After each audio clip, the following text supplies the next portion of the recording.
Hello बच्चों, स्वागत है आपका हमारा प्यारा सा यूट्यूब चैनल स्काईवे क्लासेस में। जैसे कि हम लोगों ने चैप्टर नंबर 6 को पढ़ लिया है और आज हम पढ़ने वाले हैं चैप्टर नंबर 7, जिसका नाम है रिया। तो रिया का मतलब क्या होता है? रिया का मतलब होता है दिखावा, ढोंग। कोई इंसान होता है ऊपर से बहुत अच्छा होता है लेकिन अंदर से किना भरा हुआ रहता है, यानी कि जाहिरन कुछ और रहता है और बातिनन कुछ और रहता है।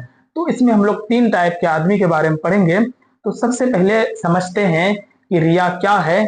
तो बच्चों, रिया एक मजमून है। मजमून किसे कहते हैं? किसी भी टॉपिक पर उनकी जानकारी को पूरी याद करके उसको लिख कर बयां कर देना, उसे क्या कहते हैं? मजमून। किसी भी टॉपिक को याद करके लिख कर बयां कर देना ही क्या कहता है? उसे मजमून। और मजमून को हिंदी में क्या कहते हैं? निबंध। तो सबसे पहले समझते हैं रिया क्या है। एक मजमून। तो रिया मजमून का मजमून निगार कौन है? सर सैयद अहमद खां।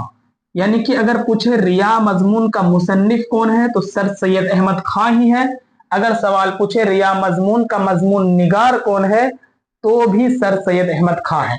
सर सैयद अहमद खां वो शख्स है जिन्होंने उर्दू को यहां तक बढ़ाने में, आज हम लोग उर्दू को पढ़ रहे हैं, इनका जो श्रेय जाता है वो सर सैयद अहमद खां को जाता है। क्योंकि अलीगढ़ में जो तहरीक हुआ था उनके नेतृत्व इन्होंने किया था, उन पे इन्होंने साथ दिया था। तो उर्दू को बढ़ाने में, उर्दू अदब को बढ़ाने में सर सैयद अहमद खां का बहुत बड़ा योगदान है, जो कि आज हम लोग उर्दू को कितना एकदम मजे से पढ़ रहे हैं। तो आगे पढ़ते हैं कि सर सैयद अहमद खां।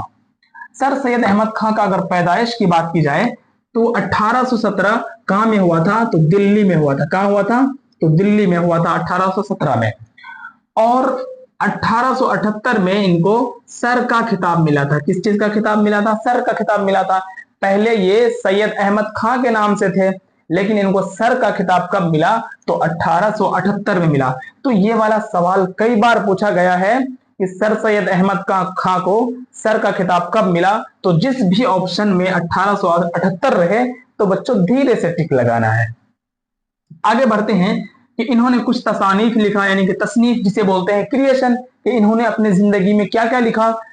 जैसे कि आसारुल सनादीद, इन्होंने, इनका तसनीफ है। सवाल पूछ लेता है कि आसारुल सनादीद दर्जे झेल में से किन की तसनीफ है? तो सर सैयद अहमद खां का तसनीफ है। दूसरा का नाम क्या है? असबाबे बगावत। क्या नाम है? असबाबे बगावत। ये दो तसनीफ, इसको किताब भी बोल सकते हैं। अगर तसानीफ से सवाल जब भी पूछे, इन दोनों में से कोई भी रहे तो उधरे धीरे से टिक करना है। आगे बढ़ते हैं। 1872 में गाजीपुर में एक अंजुमन साइंटिफिक सोसाइटी बनाया, यानी कि इन्होंने गाजीपुर में एक अंजुमन साइंटिफिक सोसाइटी बनाया, सोसाइटी के नाम से। और यही आगे चलकर 1869 में इंग्लिस्तान चले गए, यानी कि एक अंजुमन साइंटिफिक सोसाइटी इन्होंने बनाया, खोला।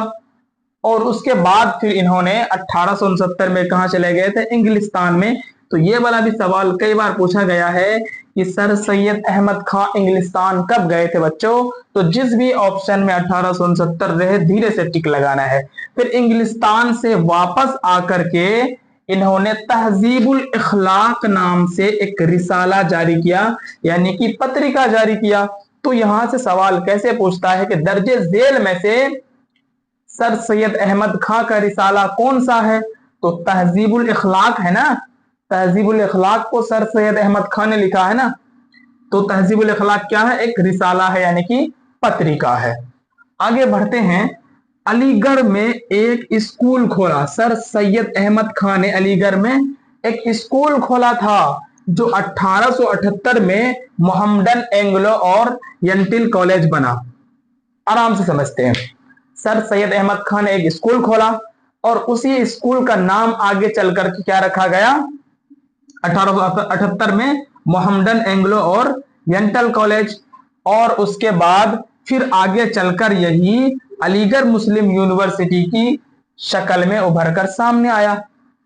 देखो, सबसे पहले एक स्कूल खोला और उस स्कूल का नाम क्या रखा गया? मोहम्मडन एंग्लो यंटल कॉलेज, यानी कि 1878 में। उसके बाद यही कॉलेज आगे चल करके अलीगढ़ मुस्लिम यूनिवर्सिटी की शक्ल में उभर कर सामने आया। अगर सवाल ऐसे पूछे कि अलीगढ़ मुस्लिम यूनिवर्सिटी के पुराना नाम क्या है? तो मोहम्मडन एंग्लो और यंटल कॉलेज। इसी से इनको बदलकर अलीगढ़ मुस्लिम यूनिवर्सिटी रखा गया। जब भी पुराना पूछे कि अलीगढ़ मुस्लिम यूनिवर्सिटी के पुराना नाम क्या है, तो बच्चों मोहम्मदन एंग्लो और यंटल कॉलेज है। उसके बाद इनका इंतकाल हो जाता है 1898 में, और इनको मदफून यानी कि दफन कहाँ किया जाता है, तो अलीगढ़ मुस्लिम यूनिवर्सिटी में सर सैयद अहमद खां को दफन किया जाता है। तो उर्दू के सर सैयद अहमद खां बहुत बड़े शख्सियत है, उर्दू के शेक्सपियर भी इनको कहा जाता है, क्योंकि आज हम लोग उर्दू को जो पढ़ रहे हैं बिल्कुल इंटरेस्ट लेकर के पढ़ रहे हैं। सबसे ज्यादा अगर उर्दू को आगे बढ़ाने में किसी का योगदान है तो वो सर सैयद अहमद खां का योगदान है। अब पहुंचते हैं इस मजमून में, इन कहानी में, कि इस कहानी में क्या बताया गया है। देखिए, तीन टाइप का इंसान होता है। एक इंसान होता है ऊपर से, मतलब अकल से बहुत अच्छा रहता है, दिल से बहुत अच्छा रहता है, हर तरह से अच्छा रहता है, लेकिन वो अपने आप को जताता नहीं है कि मैं बहुत अच्छा हूं। वो अपने आप को लोगों के सामने दिखाता नहीं है कि मैं बिल्कुल शरीफ आदमी हूँ, मैं बहुत अच्छा आदमी हूँ, दिखाता नहीं है, बस वो चुप ही रहता है। और एक इंसान वो रहता है जो अंदर से बहुत ज्यादा खतरनाक होता है, खराब होता है, लोगों को तकलीफें देता है, परेशान करता है, लेकिन ऊपर से एकदम शरीफ बन के घूमेगा कि मैं बहुत अच्छा हूं। तो एक तीसरा टाइप का कैसा इंसान होता है, उनके अंदर गलतियां तो होती है, बहुत ज्यादा गलतियां होती है, लेकिन जब आप उनको बताएंगे ना तो मानने के लिए तैयार नहीं होगा। वो उल्टा आपको ही वो ये कहेगा कि नहीं, ये मेरा गलती हो ही नहीं सकता। तो गलती मान लेनी चाहिए, जब मेरी गलती हो तो गलती मान ले। गलती मानने में कोई इंसान छोटा थोड़े ना हो जाता है। क्या सॉरी बोलने से इंसान छोटा हो जाता है? नहीं होता है। तो इसमें तीन टाइप के इंसान के बारे में बताया गया था। एक बार देखो, हम लोग अपनी गलती को पहचानेंगे कैसे, है ना। अगर हमें अपनी गलतियों को पहचानना है तो हमें दुश्मनों की बातों पर ध्यान देना होगा।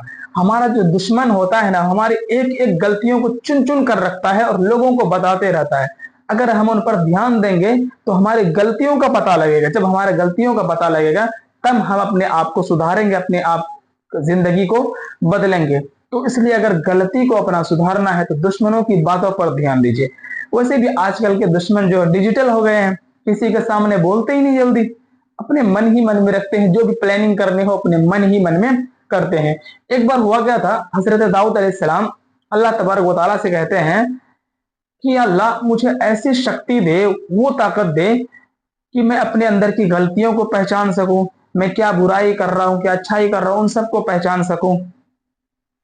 तो उन सबको पहचानने का सही तरीका यही है कि हमारे नबी सल्लल्लाहु अलैहि वसल्लम के ऊपर कुरान नाजिल हुआ, हदीस उतारे गए, यानी हदीस लिखा हमारे नबी सल्लल्लाहु अलैहि वसल्लम ने।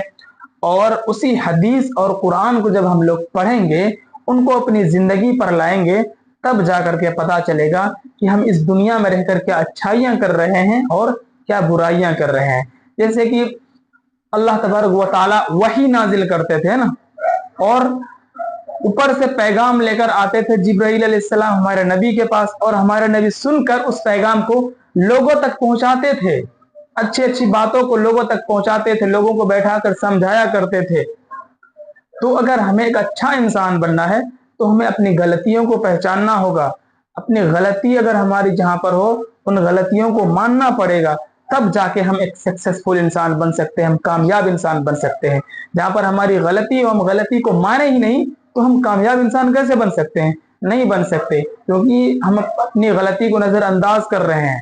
जब तक हम अपनी गलती को समझेंगे नहीं, उन पर सुधार नहीं लाएंगे, हम कामयाब नहीं हो सकते। आजकल क्या होता है, हम तो गलती कर लेते हैं लेकिन सॉरी बोलना नहीं चाहते। एक मर्तबा हजरत अबू बकर सिद्दीक रजी अल्लाह तआला अन्हु खुद बता रहे थे कि जब मेरा कोई तारीफ करता है ना, तो मेरा मन करता है उस शख्स की मुंह पर मिट्टी उठाकर मार दो। मतलब तारीफ करने पर हजरत अबू बकर सिद्दीक रजी अल्लाह तआला अन्हु गुस्सा हो जाते थे, क्योंकि तारीफ किसी अगर कराया जाता है वो इंसान भूल जाता है, एकदम अपने आप को एडवांस समझने लगता है। तो जब भी आपकी तारीफ हो, जिस विषय पर तारीफ हो, अगर कोई कह रहा है कि ये इंसान पढ़ने में बहुत बहुत अच्छा है, तो हमें इतराना नहीं चाहिए, और भी पढ़ने में उससे बेहतर बनना चाहिए। जैसे एक मर्तबा होता है, एक गांव की ना एक लड़की थी, वो इंग्लिश बहुत अच्छा बोल लेती थी, सेंटेंस वगैरह बना लेती थी, लेकिन उनके जो गांव के लोग थे, उनके घर के लोग, सभी लोग उनके बहुत ज्यादा तारीफ करते थे कि फलाना की लड़की इंग्लिश बोल लेती है, ये वो। तो वो अपने आप पर क्या हो गई, भूल गई, एकदम अपने आप इतराने लगी बाप रे, मैं इतना अच्छा इंग्लिश बोल लेती हूँ, मेरा इतना तो तारीफ हो रहा है, अब क्या ही मैं आगे पढ़ूंगी, रहने देती हूँ, सब लोग तो तारीफ कर ही रहे हैं। कुछ दिन के बाद क्या होता है, वो घमंड में चूर होकर के वो इंग्लिश बोलना तो दूर की बात, वो सेंटेंस तो तक को नहीं समझ पाती है, कौन सा सेंटेंस को हम किस तरीके से बनाएंगे। तो बच्चों कुछ इस तरीके से था इस कहानी में। तो जब भी हम कोई भी गलतियां करते हैं, अगर हम किसी के साथ गलतियां करते हैं तो उन्हें सॉरी बोल देनी चाहिए और अपनी गलती पर सुधार लानी चाहिए। जब तक हम ऐसा नहीं करेंगे हम एक सक्सेसफुल इंसान नहीं बन सकते। और हमारे नबी सल्लल्लाहु अलैहि वसल्लम की जिंदगी में जो जो बातें और हमारे नबी सल्लल्लाहु अलैहि वसल्लम के ऊपर जो कुरान नाजिल हुआ और हदीस नाजिल हुआ, जब तक हम उन पर अमल नहीं करेंगे, उनको हम अपनी जिंदगी पर लाने की कोशिश नहीं करेंगे, तब तक जाकर के हम एक दीनदार इंसान नहीं बन सकते, एक अच्छा इंसान नहीं बन सकते। तो बच्चों चलिए हमारा चैप्टर नंबर 7 आज होता है फिनिश, जो कि रिया नाम से था, एक मजमून था जिसको लिखने वाले कौन थे, सर सैयद अहमद खान। तो इस चैप्टर को करते हैं यहीं पर फिनिश। और अगर आप लोगों को ये वीडियो अच्छा लगा तो लाइक कीजिए और इस वीडियो को अपने दोस्तों तक जरूर शेयर करें ताकि वो भी इस वीडियो से लाभ उठाए और कुछ वो भी इस वीडियो से सीखे। तो चलिए वीडियो को करते हैं यहाँ पर एंड।